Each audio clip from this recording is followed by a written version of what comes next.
I always preferred rural versus urban, and I always thought if I could make a living somewhere, somehow, in the country. And I was raised with food as a focus in our family. My mom made great meals, and we'd pick strawberries every summer, and we'd put them into jars for jam, and then we'd pick apples in the fall, and we'd just go do these farm activities that really that are vivid in my memory, and I think they inspired me to set out and do it on my own. Nestled between the rolling hills of Guinda, California, Riverdog Farm was started by Trini Campbell and her husband, Tim Mueller, in 1991. They have been selling at the Berkeley farmers market for 20 years.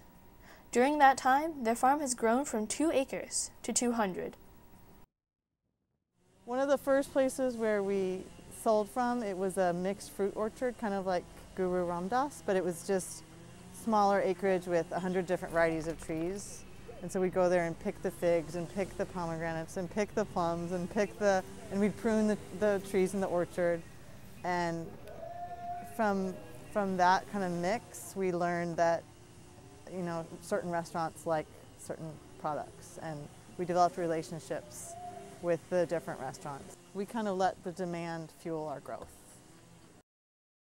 It was a gradual evolution.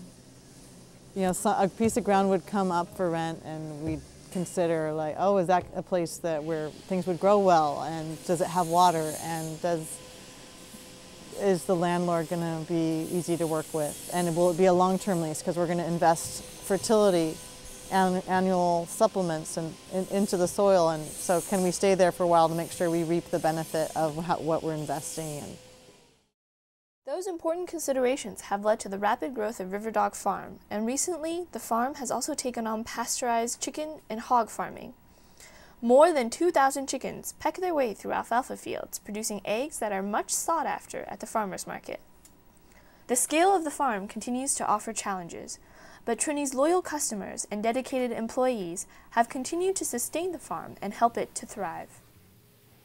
Sometimes we feel maxed out, sometimes it's too overwhelming, you know, sometimes we think, is this scale too big? Like, at what scale is there optimal profitability and optimal sustainable personal health and, you know, saneness? And that's hard to figure out. I don't know how any farm figures that out. But right now it's working, and I think, yeah, we'll just keep it going the way it is. We won't get any bigger from here. This is big enough for sure.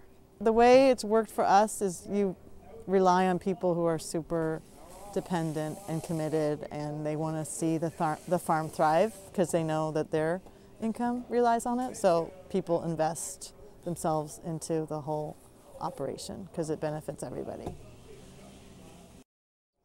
It's just so, it's like we did it ourselves, and yeah, it gives back to us.